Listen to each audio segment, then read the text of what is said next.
अधिक मास आपल्या सर्वांचं स्वागत आहे. पुरुषोत्तम मास, त्यालाच अधिक मास. वर बसताय काय प्रोजी? खाली बसलेत, त्यांना बसायला काय तर हे द्या.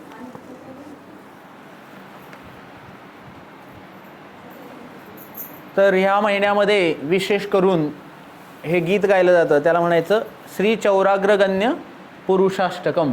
काय म्हणतात? श्री चौराग्रगण्य पुरुषाष्टकम. चौराग्रगण्य म्हणजे चोरांमध्ये अग्रगण्य आहेत. कोण आहेत चोरांमध्ये अग्रगण्य? श्रीकृष्ण आहेत. चोरण्यामध्ये सगळ्यात मोठे चोर कोण असतील तर श्रीकृष्ण आहेत. तर ते काय काय चोरतात ते ह्यामध्ये सांगितलेलं आहे. तर एक आचार्य होते, त्यांचं नाव होतं बिल्वमंगल ठाकूर. काय नाव होतं? श्रील बिल्वमंगल ठाकूर. संत होऊन गेले. तर त्यांनी हे लिहिलेलं आहे श्री चौराग्रगण्य पुरुषाष्टकम. जसं पांडुरंग अष्टकम लिहिलेलं आहे शंकराचार्यांनी, बाकीचे काही अष्टकम लिहिलेले आहेत. विशेष करून आपल्या महाराष्ट्रातल्या संतांनी अभंग लिहिले साधे सोपे आपल्याला समजण्यासारखे. बाकीचे जे काही आहेत तर असे 8 कडवे लिहितात, त्याला म्हणायचं अष्टकम विशेष करून. तर हरी बोल. तर हे 8 कडव्यांमध्ये त्यांनी वर्णन केलेलं आहे.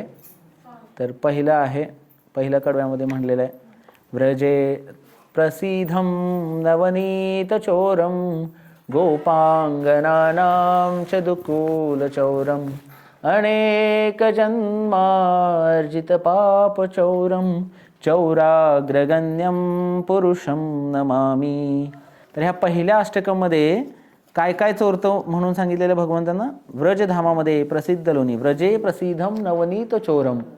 वृंदावनामध्ये नवनीत चोरण्यासाठी जे प्रसिद्ध आहेत, विशेष करून भगवंत लोणी चोरायचे. मग काही ठिकाणी भगवंत लोणी भगवंत चोरायचे म्हणजे आता भगवंत स्वतःच्याच घरी, त्यांच्या घरी किती गायी होत्या? 9 लाख. किती? 9 लाख गायींचे धनी किंवा 9 लाख गायींचे मालक असताना सुद्धा भगवंत काय करायचे?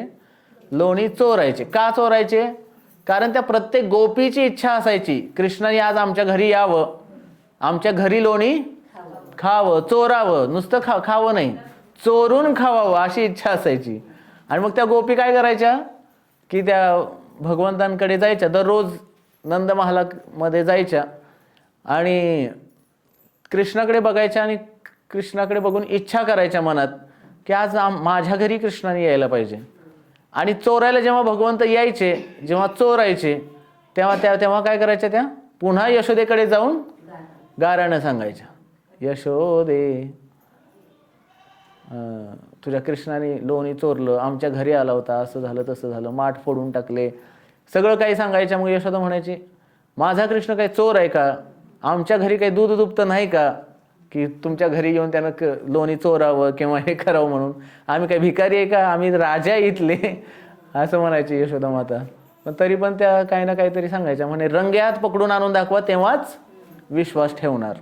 मग एक दिवस काय होतं की रंगे हात पकडण्यासाठी एक गोपी इच्छा पण करते की कृष्णाने यावं आणि सगळं मुद्दाम उघडं ठेवलेलं असतं.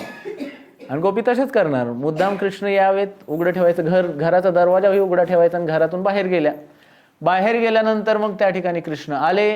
कृष्णाने बघितलं, अरे म्हणलं असं सगळं अगदी सोपाच मार्ग आहे, मोकळा मार्ग आहे, काय हरकतच नाही. आणि एकटे येत नाहीत कृष्ण कधी. कृष्ण आले तर सोबत सगळा लवाजमा घेऊनच येतात. त्यांची सगळी काही पार्टी, जसं राष्ट्रपती वगैरे येणार असतील तर एकटे येतात का? ते नाही, संरक्षक येतात, सगळे येतात. तसं कृष्ण माकडं, त्यांचे सवंगडी, गोप, पेंडे मंडळी सगळ्यांना घेऊनच यायचे. आणि मग कृष्ण आतमध्ये आले, दबकत्या पावलाने, अचानक कोणी येऊ नये म्हणून. आणि सगळं रिकामं होतं, ते खायला सुरुवात पण केली, सगळं झालं. आणि मग अचानकपणे ती गोपी येते आणि मागून येऊन कृष्णाला पकडते. सगळेजण पळून जातात, कृष्ण सापडतात. आणि मग म्हणे आज तुला सोडणार नाही. यशोदा म्हणत होती ना, रंगे हात पकडलाय ना, चल म्हणे, हात बीत भरलेले आहेत, तोंडालाही लागलेलं आहे. अग म्हणे मग या इथून पुढं नाही करणार, असं नाही करणार चोरी, आज तुला सोडणार नाही, असं करून कृष्णाला घेऊन जात असते. कृष्ण म्हणतात आता काही ना काहीतरी हे घडवलंच पाहिजे.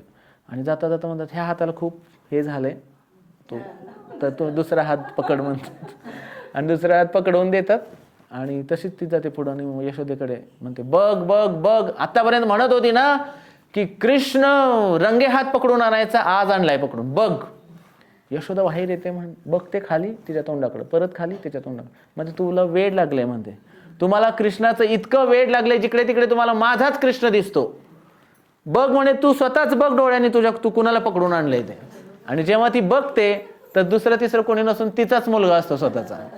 आणि त्यावेळेस ती आश्चर्यचकित होते, असं कसं काय झालं, मी तर पकडताना कृष्णाला पकडलं, आणतानाही कृष्णाला धरून, बोलतही तोच होता माझ्याशी येताना. आणि मग पण भगवंतानी अक्कल लावण्यापेक्षा भगवंतानी युक्ती काय केली होती की बरोबर जवळ आल्यानंतर हात चेंज केलेला होता, आणि तो हात त्याच्या मुलाचा हात तिच्यात दिलता. आणि मग कृष्ण आतून येतात बाहेर, यशोदा मैया बघ मी काय म्हणत असतो, ह्या सगळ्याजणी खोट्या बोलतात ना, आज झालं की नाही खरं, ते खोटं बोलतायत सगळ्याजणी. हा म्हणे कृष्णाला. मग यशोदा कडेवरती घेते, कृष्णा म्हणते बरोबर आहे, मला माहिती आहे, माझा तुझ्यावरच विश्वास आहे म्हणते, यांच्यावरती नाही.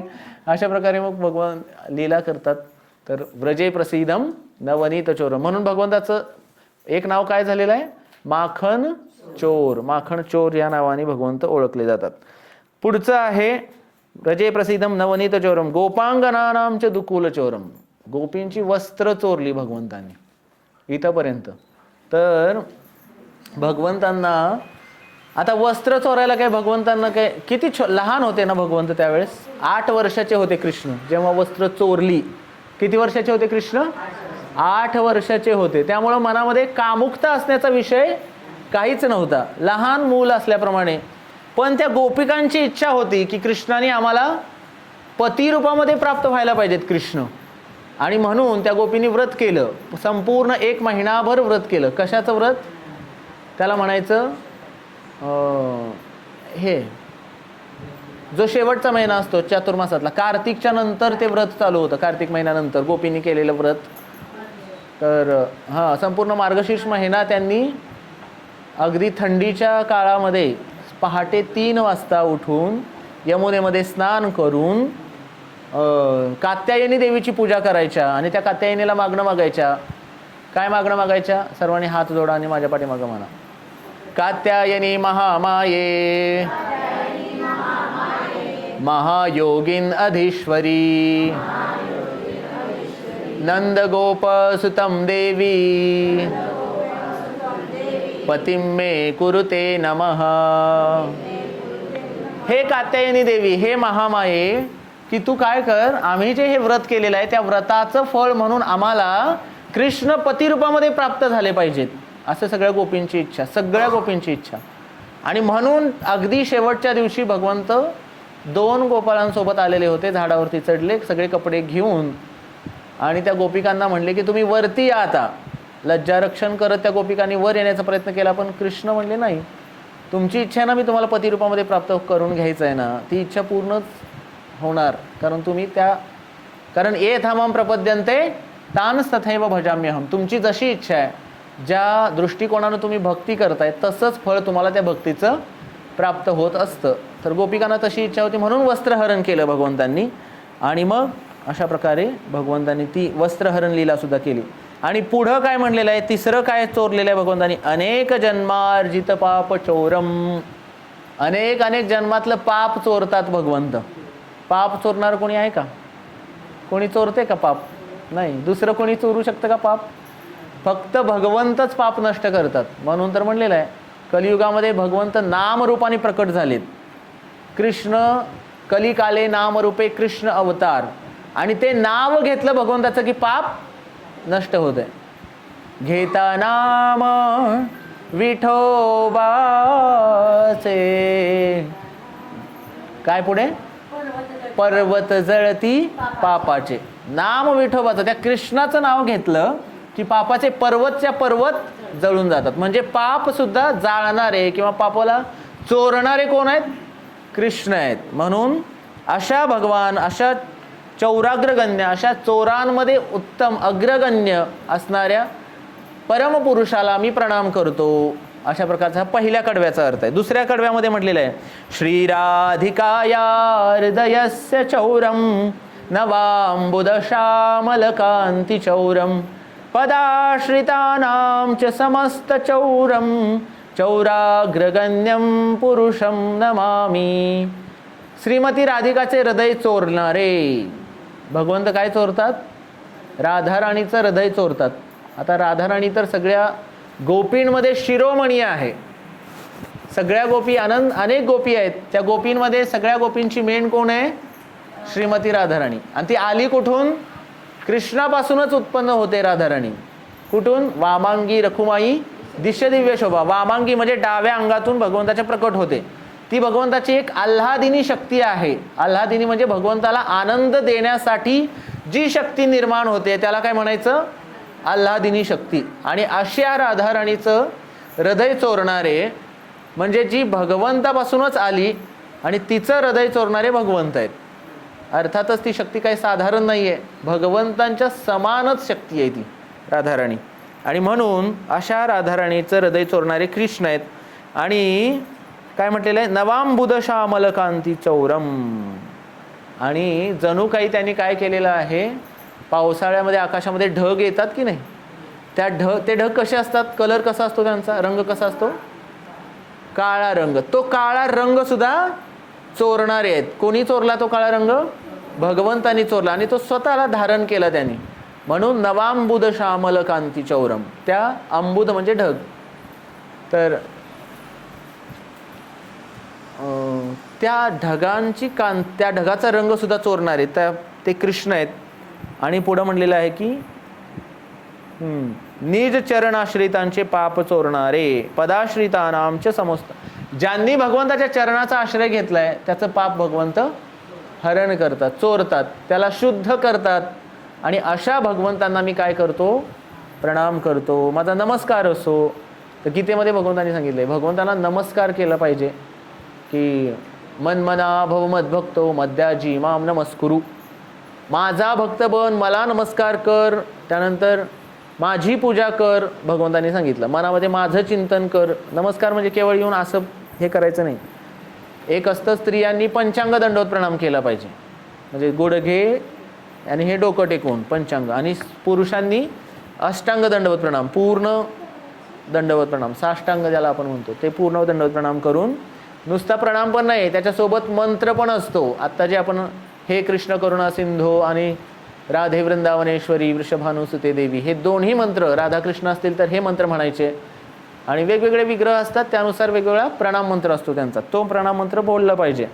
त्यानंतर तिसऱ्या कडवमध्ये म्हटलेलं आहे अकिंचनीकृत्य पदाश्रितं यः करोति भिक्षुं पतिगेहहीनं केनाप्याहो भीषणचौर इदृग् दृष्टश्रुतो वा न जगत्रयेपि. तिसऱ्या कडव्यामध्ये म्हणलेलं आहे आपल्या चरणाश्रितांना निष्किंचन करून रस्त्यावर फिरणारे भिक्षुक बनवतात असा भयंकर चोर तिन्ही लोकात ऐकावयास किंवा पाहावयास मिळाला नाही.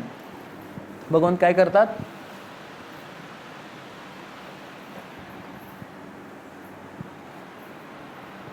अकिंचन कृत्य पदाश्रितम यः. जे भगवंताच्या चरणी येतात भगवंत त्याला काय बनवतात? अकिंचन, धनहीन बनवतात, निष्किंचन करतात. त्याच्याकडे एकच धन, त्याच्यासाठी एकच धन कोणतं राहतं? कृष्ण हेच. कृष्ण माझी माता, कृष्ण माझा पिता, बहीण बंधू चुलता, कृष्ण माझा, कृष्ण माझे गुरु, कृष्ण माझे तारू, उतरी पैल पारू भव नदीचा. म्हणजे सगळं काही त्याच्यासाठी कोण असणार आहे? कृष्णच असणार आहेत. मग त्याच्यासाठी पैसा, घर, जमीन, ह्या सगळ्या ज्या गोष्टी आहेत त्या दुय्यम होऊन जातात. म्हणजे त्या गोष्टीसाठी त्याच्याकडे जास्त महत्त्व राहत नाही. तर श्रील प्रभुपाद भागवताच्या तात्पर्यामध्ये म्हणतात प्रभुपाद, ज्याच्यावरती खरंच भगवंताची कृपा होते त्याला भगवंत निष्किंचन, अकिंचन बनवतात. म्हणजे त्याची सगळी संपत्ती हिरावून घेतात. आता तुम्ही म्हणणार असं असल्यावर सत्संगलाच यायला नको. भगवंत सगळं काही काढून घेत असतील तर मग सत्संगला येऊन काय उपयोग आहे आमचा? लाभ प्राप्त करण्यासाठी काहीतरी यायला पाहिजे. तुकाराम महाराजांनी एका अभंगामध्ये सांगितलं की ऐसा लाभ बांधा गाठी.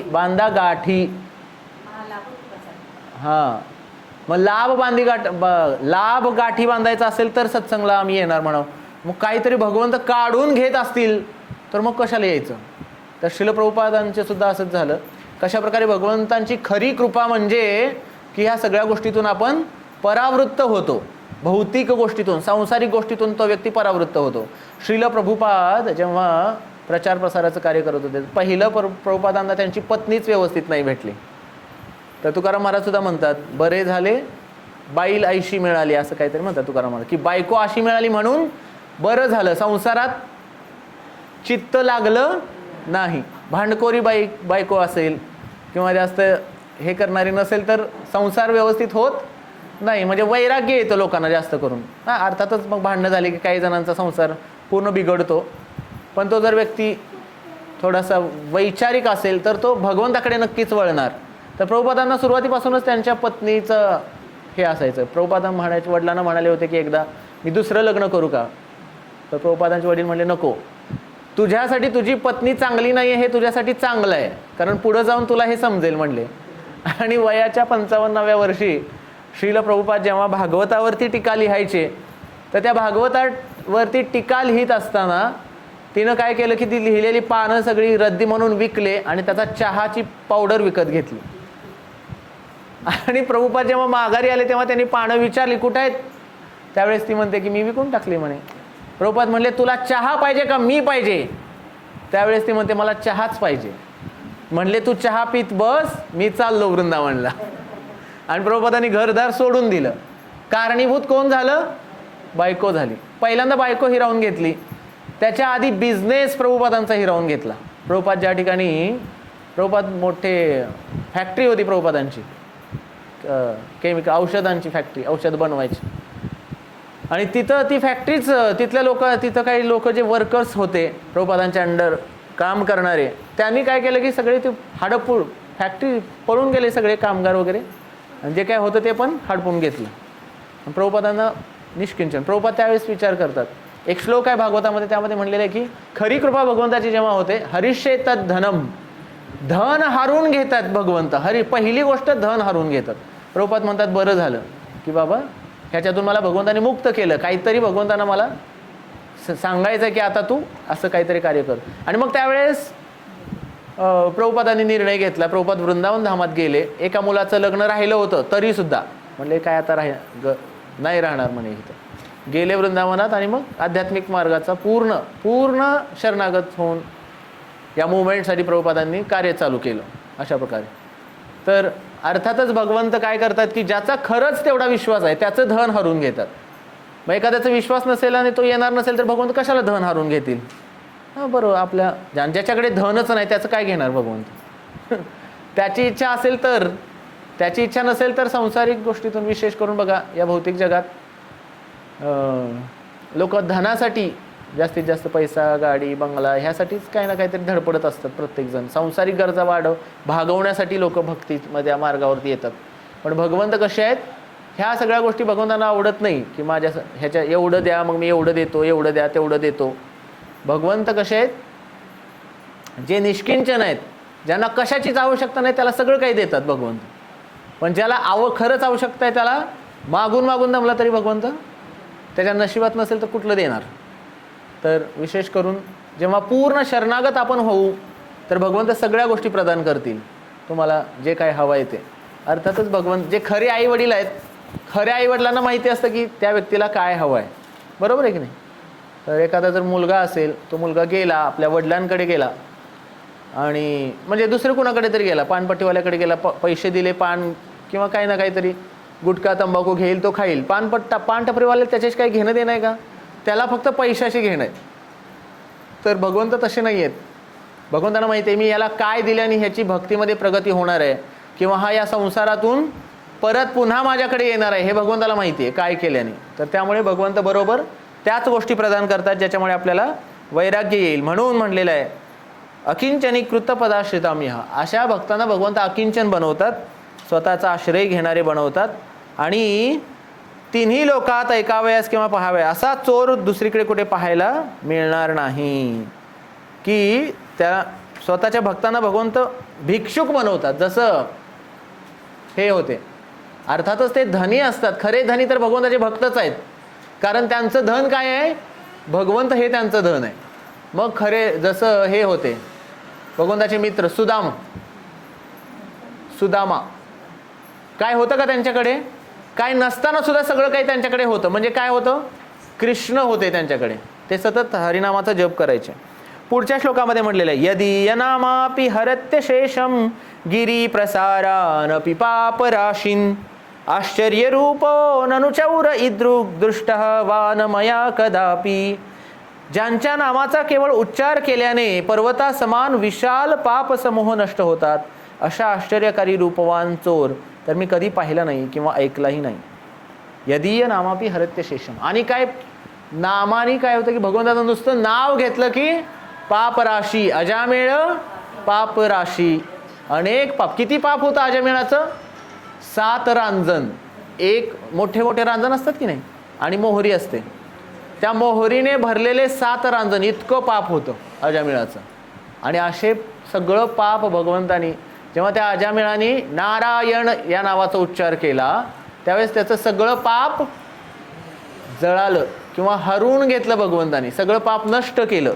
तर भगवंत असे भगवंत जे केवळ नामोच्चाराने, त्यांच्या नामोच्चाराने पाप नष्ट करतात, अशा भगवंतांना माझा प्रणाम असो, नमस्कार असो. पुढं म्हटलेलं आहे, धनं च मानं च तथेंद्रियाणि प्राणांश हत्वा मम सर्वमेव पलायसे कुत्र धृतोद्य चौर त्वं भक्तिदाम्नासि मया निरुद्धः. हे चोर, माझे धन मान इंद्रिय प्राण आदी सर्वस्व हरण करून कोठे पडून जात आहात? कारण आज तर तुम्ही भक्तिरूप दोर धारण करून माझ्याद्वारा बांधले गेले आहात. सगळं काही हरण करून, आत्ताच मग काही सांगितलं ना, सगळं हरण करून घेतात. प्राण सुद्धा भगवंत हरण करून घेतात भक्ताचा. जसं प्राण कोणाचा घेतला भगवंतानी?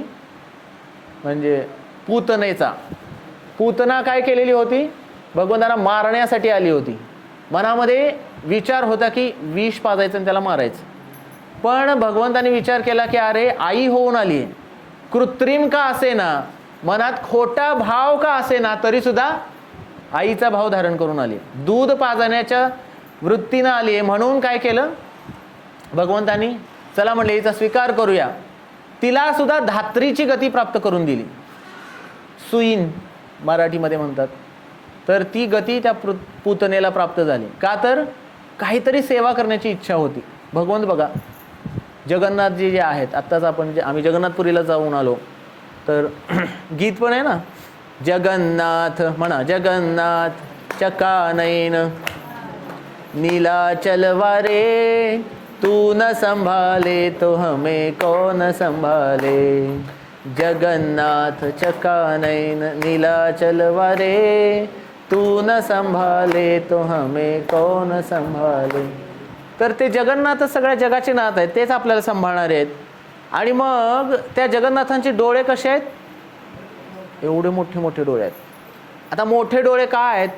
कारण भगवंत असं मोठे डोळे करून बघतायत की ह्याने काहीतरी चांगलं कार्य केलं असेल, कधीतरी नामजप केला असेल, कधीतरी सत्संगला आला असेल, कधीतरी प्रसाद खाल्ला असेल, कधीतरी पंढरपूरला गेला असेल, कधीतरी संतांच्या मेळ्यात बसला असेल. नाचरे काय म्हणलेलं? नाचरे मोरा संतांच्या मेळ्यात नाचरे, नाचरे पोरांना, असं काहीतरी गीत आहे. नाचरे मोरा आंब्याच्या बनात नाचते तर आहे, मोरासाठी पण आहे. दुसरं आहे की नाचरे, नाचरे मोरा नाही आहे, ते काहीतरी आहे, मला आठवे ना आता पूर्ण. संतांच्या मेळ्यात नाचरे, नाचरे मोराना, असं काहीतरी. तर संतांच्या मेळ्यात पण भगवंत काहीतरी केलं असेल त्यांनी, म्हणून भगवंत विचार करून डोळे मोठे करून बघतायत. कलियुगात सगळे पापी लोक आहेत ना, मग काहीतरी चांगलं करण्यास केलं म्हणून असं बघावं लागतं. भगवंतानं सुद्धा डोळे मोठे, अर्थातच लीला दुसरी आहे तशी, पण भगवंत बघतात. तर अशा प्रकारे इतके भक्तवत्सल आहेत भगवंत. आणि सगळं काही हरण करून आता कुठे पळून चाललाय? जसं जनाबाई म्हणते की नाही, पळून कुठे चाललाय? धरीला पंढरीचा चोर गळा बांधून या दोर, गळा बांधून या दोर हो, धरीला पंढरीचा चोर. गळ्याला दोर बांधून तुला सोडणारच नाही. आता भक्त पण काय करतो? भगवंताला सोडत नाही आणि भगवंत भक्ताला सोडत नाही. दोघांमध्ये चढाओढ लागलेली असते. तो भक्त भगवंतावर जेवढं प्रेम करणार त्याच्यापेक्षा भगवंत त्याच्यावरती दुप्पट प्रेम करणार. आणि त्याच्यापेक्षा जास्त भगवंत जास्त प्रेम करायला लागले की भक्त विचार करणार की आणखी मला सेवा केली पाहिजे. परत भगवंत काय करतात, त्याच्यापेक्षा जास्त आणखी त्या भक्ताची सेवा करतात. तर इतकी चढाओढ अशी भक्तीची चढाओढ भगवंताच्या आणि भक्तांमध्ये लागलेली असते. इतकं प्रेम त्या भगवंताचं भक्तावरती आणि भक्ताचं भगवंतावरती. एक भक्ताची इच्छा असते की भगवंताला सुख भेटलं पाहिजे, प्रत्येक परिस्थितीत भगवंत चांगले राहिले पाहिजेत. मागच्या वेळी मी ही कथा सांगितलेली होती. जगन्नाथपुरीचे भक्त माधवदासजी, त्यांचं नाव काय होतं, माधवदासजी. भगवंताची सेवा केली. अंतकाळामध्ये इतका आजार जडला आणि आजार जडल्यानंतर त्यांना काही उठायचं बसायचं होईना. जगन्नाथजी स्वतः तिथं येऊन त्यांची सेवा करायचे. किती प्रेम बघा भगवंताचं. आणि 15 दिवसाचा आजार राहिलेला होता. तर माधवदासजी म्हटले, किती दिवस भगवंत अजून मला ह्या स्थितीमध्ये राहावं लागणार आहे. भगवंत म्हणले, माधवदास 15 दिवस अजून तुला अशा अवस्थेमध्ये काढावे लागतील. म्हणजे दुसरा काही पर्याय नाही का. भगवंत म्हणले, काहीच पर्याय नाही, कारण इथं आलं की सगळे भोगावे लागतात. मग भगवंतांनी काय केलं, ते 15 दिवस त्याच्या वाटणीचे भोग स्वतःकडे घेतले. मग आज सुद्धा त्या माधवदासांच्या स्मृतीमध्ये भगवंत 15 दिवस आज सुद्धा आजारी पडतात. पुरीमध्ये 15 दिवस भगवंताचं दर्शन बंद असतं. स्नान यात्रा झाली की 15 दिवस त्याला अनवसर काळ असं म्हटलेलं आहे. तर इतकं प्रेम. आणि मग असं तुम्ही सगळं काही चोरून, तर मग आमचं सगळं घरबार लुटून नेऊन चाललात, कुठं चाललंय भगवंत, असं इथं म्हणलेलं आहे की इंद्रिय, मन, प्राण सुद्धा भगवंत चोरतात. गोपींचे प्राण चोरले भगवंतांनी आणि त्या गोपी बेभान झाल्या.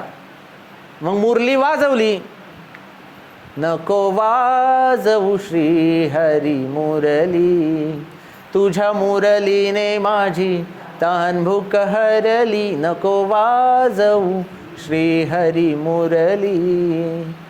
तहान भूक हरून सगळं काही हरून घेतलं. आणि जेव्हा गोपी तिथं पोहोचल्या तेव्हा भगवंत काय म्हणतात, कशाला आलाय, काय काम होतं, घरदार सोडून माझ्याकडे कशाला आलाय. आणि असं आपल्या बाबतीत झालं तर सगळं त्याग केला ज्याच्यासाठी मग काय सगळं काही करून आले.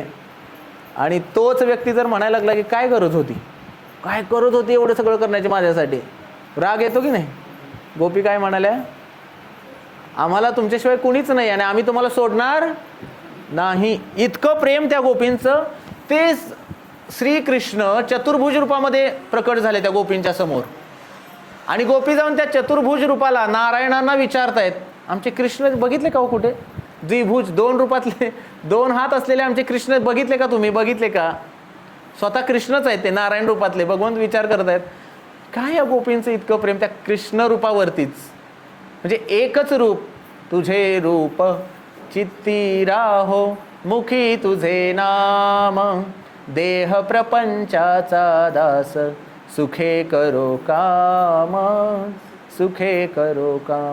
तुझं रूप, आणि ते रूप एक रूप डोळ्यात बसलंय ना, तर त्याच रूपावरती शेवटपर्यंत त्या गोपी भाळल्या. द्विभुज कृष्णाचं रूप होतं ते. आणि मग त्या रूपावरती त्या कृष्णानं मग भगवंत शेवटी, आणि मग शेवटी राधाराणी जेव्हा समोर येते तर राधेच्या प्रेमासमोर सगळं फेल आहे. भगवंत चतुर्भुज रूपात राहू शकत नाही. लगेच चतुर्भुज रूपातले भगवंत द्विभुज रूपामध्ये आले. त्यावेळेस सगळ्यांना कळलं की हे कृष्णच आहेत म्हणून.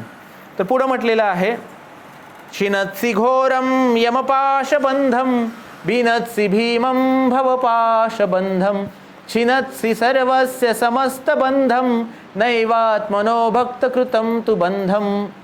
तुम्हीच यमराजांच्या भयानक पाशबंधनाला तोडता, संसाराच्या भयंकर पाशबंधनाला विदीर्ण करता आणि सर्व लोकांच्या सर्व बंधनाला तोडता.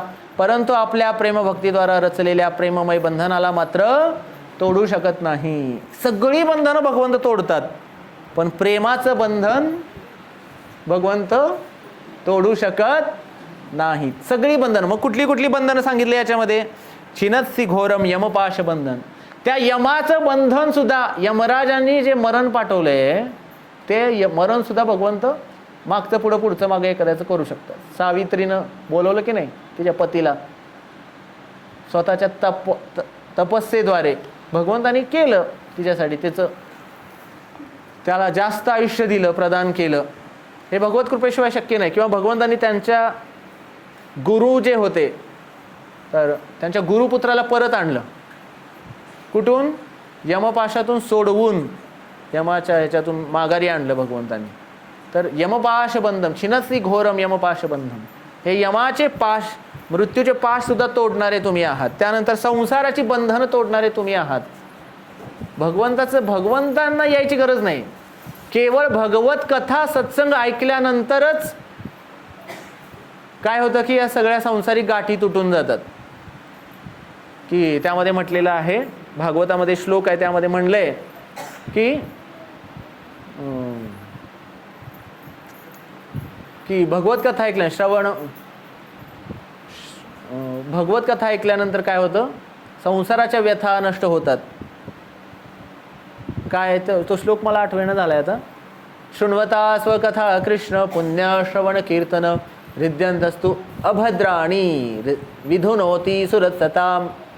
केवळ कथा ऐकल्यानंतर अभद्र हृदयामधलं अमंगळ नष्ट होतं, म्हणजे संसारिक गाठी तुटून जातात. क्षीयन्ते चास्य कर्माणी, म्हणजे कर्मग्रंथी ज्या आहेत ते केवळ कथा ऐकल्यामुळे भगवंताच्या तुटून जातात, सुटून जातात, गाठी तुटून जातात. पण प्रेमाच्या ज्या गाठी आहेत, प्रेमाने बांधलेल्या, ज्याचं भगवंतावरती प्रेम आहे, त्या प्रेम गाठी मात्र तुम्ही कधी सोडू शकत नाही, तुम्ही तोडू शकत नाही त्या प्रेमाच्या गाठी. जसं सुदामाचं प्रेम भगवंतावरती होतं, त्याची संपत्ती सगळी संपली किंवा भगवंताच्या सोबत होते तेव्हा नंतर भेटायला आले तरी सुद्धा भगवंतांनी त्याची इच्छा पूर्ण केली, त्याला पाहिजे त्या सगळ्या गोष्टी दिल्या. प्रेमाचे भुकेले आहेत भगवंत. जेव्हा विदुराच्या घरी गेले तेव्हा प्रेमाने विदुराणीनं काय केलं, केळाच्या साली खाऊ घातल्या. पण भगवंत नाही म्हणले अरे रे साली नाही खात मी, मला केळं पाहिजेत, असं म्हणले का? नाही, प्रेम होतं ना त्यात, ते प्रेम भगवंतांनी ग्रहण केलं. तर केवळ प्रेमासाठी भगवंत काही करायला तयार होतं. ते प्रेमाची गाठ भगवंत सोडू शकत नाहीत. आणि हे तर शाश्वत प्रेम आहे. ते असं म्हटलेलं आहे की सकाळीच एक प्रभूजी सांगत होते, सर्वस्य चाहम हृदि सन्निविष्टः मत्तः स्मृती ज्ञानम अपोहणम च वेदैश्च सर्वैर अहमेव वेद्यः वेदांत कृत्वेद विदेव चाहम. भगवद्गीतेमध्ये भगवंत सांगतात की सगळं काही मी या जीवांसाठी केलेलं आहे. हे जग सुद्धा कोणासाठी भगवंतांनी निर्माण केलं? आपल्यासाठी. ह्या जगात चंद्र सूर्य हे सगळी सृष्टीच आपल्यासाठी निर्माण केली. का? तर सगळे जीव परत माझ्याकडे आले पाहिजेत. आणि एवढं सगळं असून सुद्धा भगवंत म्हटले की सगळं करून मला माझ्यावरतीच विश्वास नाही की तो जीव माझ्याकडे येईल परत. म्हणून पुन्हा मी काय करतो, पुन्हा त्या जीवाच्या हृदयामध्ये त्याच्यासोबत आत्म्यासोबत कायमस्वरूपी राहतो, जेणेकरून कमीत कमी सोबत राहिल्यानंतर तरी तो पुन्हा माझ्याकडे बघेल, माझ्याकडे परत येईल. इतकं भगवंताचं प्रेम आहे आपल्यावरती. पण आम्ही ते प्रेम नाकारतोय. आम्ही इथं कुठंतरी संसारात प्रेम शोधण्याचा प्रयत्न करतोय. माझा नवरा ग बाई, माझी बायको ग बाई, माझी पोरं ग बाई, माझी नातवंडण, माझा सगळा गोतावळा. मग कोणीच येत नाही सोबत कोणी येते का? गोतावळा कुठंपर्यंत येतो? लाकडावर शेवटच्या येतो का?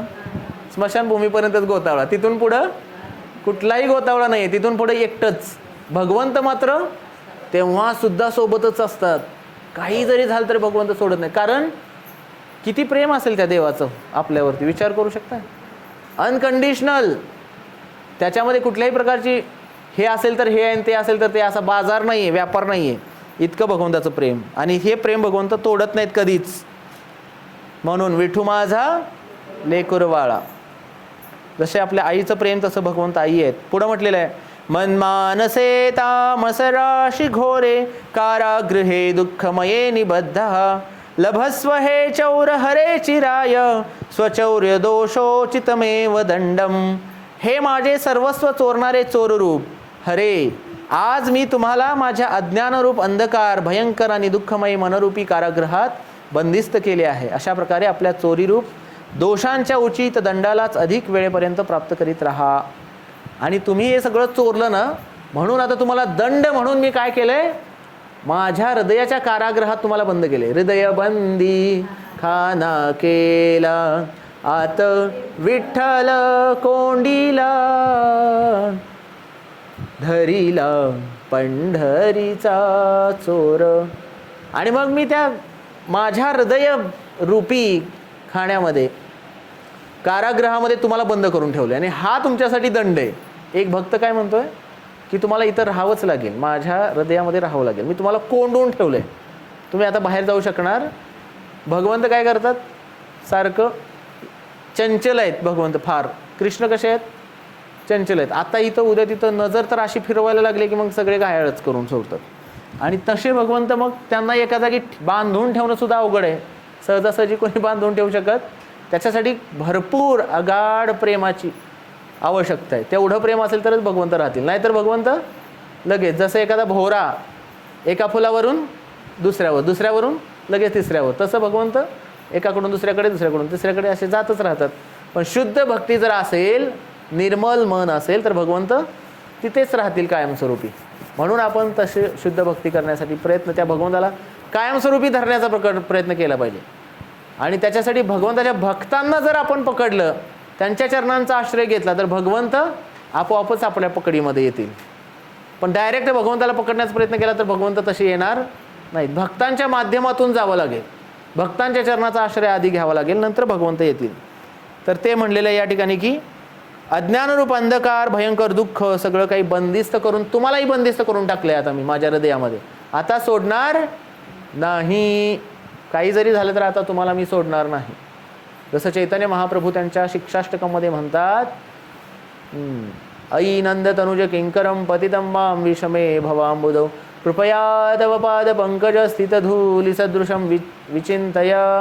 हे नंद तनुज कृष्ण, तुम्हीच माझ्यासाठी सर्व आहात, तुम्हीच माझे सर्वस्व आहात, तुम्ही सगळं काही आहात माझ्यासाठी, आता मी तुमचे चरण सोडणार नाही. शेवटी म्हटलेलं आहे, कारागृहे वस सदा हृदये मदीये मद्भक्तिपाश दृढबंधन निश्चल सन त्वां कृष्ण हे प्रलय कोटि शतांतरेपी सर्वस्व चौर हृदयान्न मोचयामी. हे माझे सर्वस्व चोरणारे कृष्ण, माझ्या भक्तरूप पाशांच्या दृढ बंधनाला निश्चित होऊन माझ्या हृदयरूप कारागृहात सदैव निवास करा, कारण मी तर माझ्या हृदयरूप कारागृहात कोट्यावधी कल्पात देखील विमुक्त राहणार नाही. तर तुम्ही काय करा, शेवटी हे भगवंता ह्या हृदयामध्ये राहा. माझं हृदयच तुमचं मंदिर, हृदयाला मंदिर बनवलेलं आहे आता मी.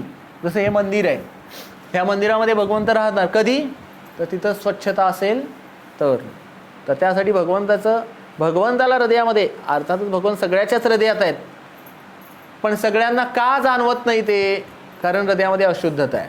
पण जेव्हा शुद्धता येईल, आणि शुद्धता कधी येईल, जेव्हा भगवंतांबद्दल ऐकू, भगवंतांबद्दल वाचू, भगवंतांबद्दल बोलू, भगवंताचं दर्शन घेऊ, सगळ्या ज्ञानेंद्रियाद्वारे भगवत कार्य जेव्हा होतील, अर्थातच हे स्थूल रूपी इंद्रियांनी जेव्हा कार्य करू, आणि सूक्ष्म इंद्रियांनी सुद्धा व्हायला पाहिजेत. म्हणजे मनाने सुद्धा भगवंताचं चिंतन, भगवंतांची पूजा अर्चा मनाने सुद्धा होते, मनाने करता यायला पाहिजे. वरवरनं तर केली तर हळूहळू मनातनं होणार आहे. म्हणून ह्या सगळ्या गोष्टी आपण जेव्हा करू, विशेष करून ह्या अधिक मासामध्ये हे चौराग्रगण्य अष्टकम आपण गाऊ, भगवंताचं दीपदान पण आता आपण करणार आहे, दीपदान करू. तर मग हे सगळं केल्यानंतर हे काय आहे, प्रेमाचं आदान प्रदान प्रतीक आहे. की मी आपण नुसतं म्हणत नाही माझं प्रेम आहे, प्रेम आहे, प्रेम आहे. प्रेम आहे तर आता प्रेम आहे तर AC आला की नाही, कशामुळे आला, प्रेम आहे ना, उकडते भगवंताला, गार लागलं पाहिजे. भक्तांनाही उकडत होतं, गार लागलं का, तर प्रेम आहे. प्रेमासाठी तुमच्यासाठी काय पण, मग भगवंतासाठी पण काय पण करायला तयार होतो आपण भक्तीमध्ये, प्रेमामध्ये. वेड लावलं तुझ्या रूपानं, वेड लावलं, ते गीत आता आलंय का नाही का, आलंय व्हायरल होते ते. पण रूप, कुणाचं रूप, अहो हे पंचमहाभूतांनी बनलेल्या शरीराचं रूप काय वेड लावू शकणार आहे, बरोबर आहे की नाही. पंचमहाभूतांनी बनलेलं शरीर, आत्ता एक सध्या एखादी सुंदर स्त्री किती वेळ सुंदर राहू शकते, किती काळ सुंदर राहू शकते. म्हातारी झाल्यावर सुरकुत्या पडतात, असे डोळे, ते गाल बाहेर येतात, सगळं हातापायाला सुरकुत्या पडतात. किती वेळ सौंदर्य राहणार आहे, कितीही सुंदर. कशाचा आपण गर्व करावा, लोकांना काहीही समजत नाही.